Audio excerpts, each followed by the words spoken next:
घर के बगल में डैनियल नाम की एक बहुत ही खूबसूरत लड़की रहने के लिए आती है। डैनियल इतनी ज्यादा खूबसूरत थी कि वो दिखने में किसी सुपर मॉडल से कम नहीं लग रही थी।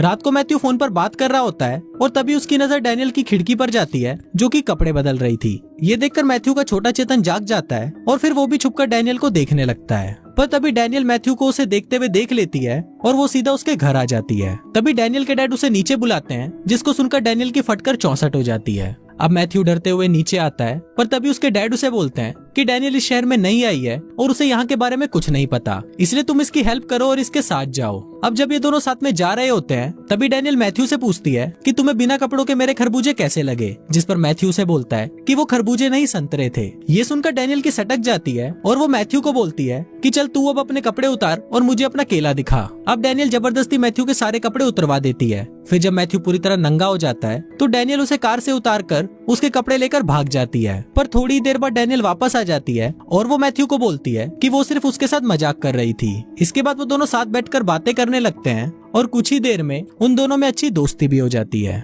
अगले दिन जब मैथ्यू क्लास में पढ़ रहा होता है तो डैनियल वहाँ आकर उसे क्लास से बाहर बुला लेती है। फिर वो दोनों मस्ती करने के लिए वहाँ से चले जाते हैं और पूरे दिन साथ में बकचोदियां करने के बाद शाम को वो दोनों चुपके से किसी के स्विमिंग पूल में जाकर साथ में नहाने लगते हैं। फिर वो दोनों वहाँ पर किस करने ही वाले होते हैं, पर तभी मैथ्यू को रियलाइज होता है कि ये पूल उसके प्रिंसिपल का है, इसलिए वो तुरंत ही वहाँ से भाग जाते हैं। इसके बाद ये दोनों मैथ्यू की फ्रेंड की एक पार्टी में जाते हैं, जहाँ पर डैनियल को देखते ही मैथ्यू के दोस्त बौखला जाते हैं, इसलिए वो डैनियल के पास आता है और उसको सबके सामने ही किस करने लगता है। अब डैनियल को किस करने के बाद मैथ्यू को ऐसा फील हो रहा था कि अब जॉनी सिंस का बाप तो वो ही है। पर तभी उसका एक चोमू दोस्त उसके पास आता है और उसे बोलता है कि भाई तू जिसे मियां कुमारी समझ रहा है वो तो मियां खलीफा है और लोग उसकी वीडियोस देखकर अपनी टंकी खाली करते हैं। अब ये सुनकर मैथ्यू का दिल टूट जाता है और वो निराश होकर वहाँ से जाने लगता है। अब ये सुनकर मैथ्यू सीधा डैनियल के पास जाता है जो उसकी माँ के साथ बैठकर उसकी बचपन की फोटोज देख रही थी। वहाँ मैथ्यू डैनियल को बोलता है कि आओ मैं तुम्हें तारों के शहर ले चलता हूँ, और फिर वो दोनों साथ में एक होटल में जाते हैं जहाँ मैथ्यू डैनियल को घोड़ी बनने के लिए बोलता है। अब डैनियल भी समझ गई थी कि मैथ्यू उससे क्या चाहता है, जिस पर डैनियल उसे बोलती है कि तुम मुझे गलत समझ रहे हो, मैंने घोड़ी बनने का काम तो कब का छोड़ दिया है। डैनियल बताती है कि पहले मैं किसी के लिए भी घोड़ी बन जाया करती थी,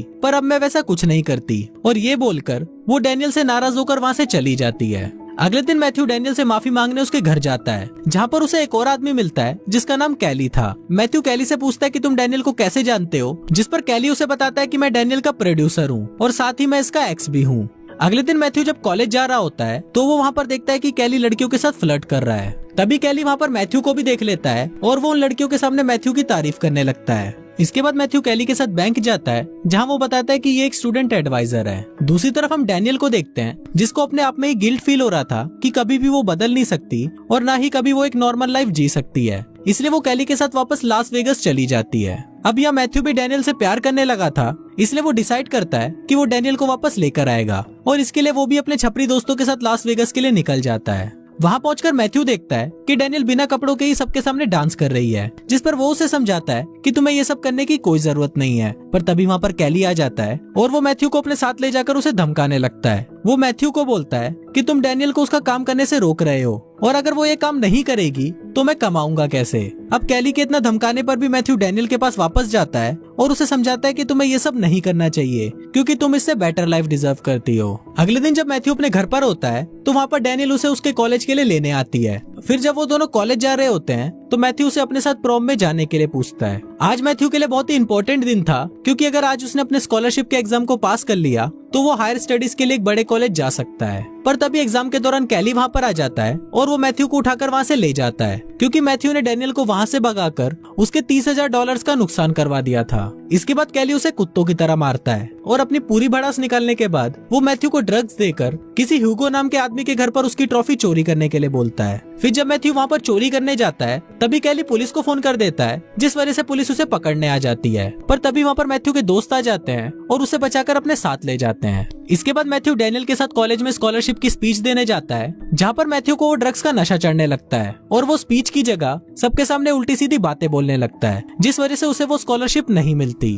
इसके बाद जब मैथ्यू बैंक जाता है तब उसे पता चलता है कि उसने जो कंबोडियन स्टूडेंट के लिए $25,000 का फंड रेज किया था वो कैली वहाँ से स्टूडेंट एडवाइजर बन के ले गया है। ये सुनते ही मैथ्यू शॉक्ड हो जाता है और वो ये बातें अपने दोस्तों डैनियल को बताता है, जिसके बाद वो सभी मिलकर कैली को सबक सिखाने का प्लान बनाते हैं। फिर मैथ्यू और डैनियल दोनों ह्यूगो के पास जाते हैं, जो कि कैली की तरह ही एक प्रोड्यूसर था। वहाँ मैथ्यू ह्यूगो को सारी बातें बताता है और उसकी ट्रॉफी भी उसे वापस कर देता है। फिर वो ह्यूगो को बोलता है कि अगर आप हमें $25,000 दोगे तो हम आपको दुनिया का सबसे बढ़िया घपाघप वाला वीडियो बना कर देंगे। ये सुनकर ह्यूगो भी खुश हो जाता है और वो उनको पैसे देने के लिए राजी हो जाता है। अब सब लोग मिलकर वीडियो बनाने में लग जाते हैं, जहाँ डैनियल भी अपने कुछ दोस्तों को बुलाती है जो कि उसी की तरह घपाघप स्टार थी। इसके बाद ये लोग साथ में प्रॉम में जाते हैं, जहाँ पर सभी लोग सिर्फ उन्हें ही देख रहे होते हैं। तभी वहाँ पर मैथ्यू के कुछ क्लासमेट्स आते हैं और उसको बोलते हैं कि ये लड़कियां तो घपाघप स्टार हैं, जिस पर मैथ्यू उनसे पूछता है कि क्या तुम इनके साथ काम करना चाहोगे। अब ये सुनकर वो लोग बहुत खुश हो जाते हैं और वो मैथ्यू को हाँ बोल देते हैं। अब ये सभी लोग मिलकर उसी रात वीडियो शूट कर लेते हैं और अगले दिन जब मैथ्यू अपने घर आ रहा होता है तभी उसके पास उसके दोस्त का कॉल आता है